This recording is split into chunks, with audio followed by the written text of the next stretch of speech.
Katrina with you guys.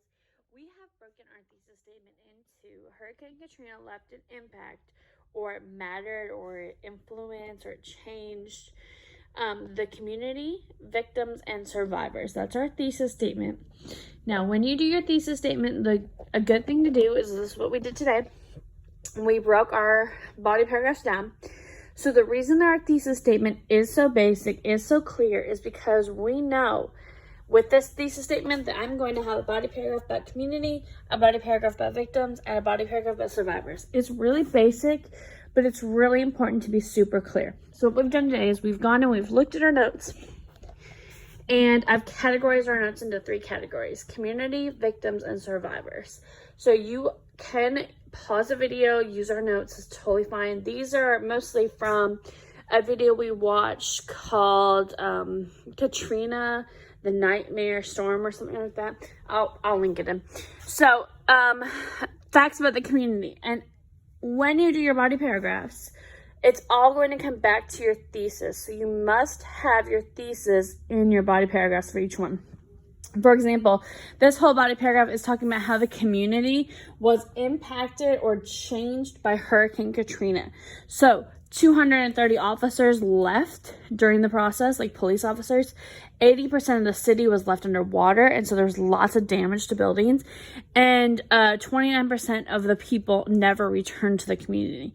So I would have that all in my body paragraph about community when I go to write it, but I would also talk about how that impacted, how Katrina impacted and like changed the community. Then I would go to victims. I would have a body paragraph about victims, about how 1,800 people died. We don't really know for sure. It could be up to 2,000, could be more than that.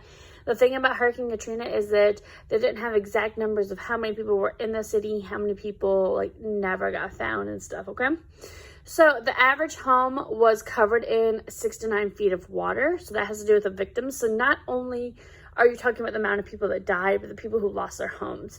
And then people who survived but still died, either drowned or they were overheated.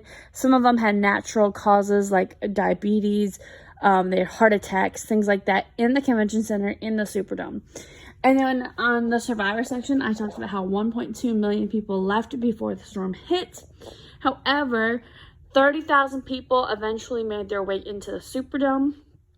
In that body paragraph, I would also talk about how the Superdome and the convention center, the conditions that they had to live in. It was very smelly. There was no AC.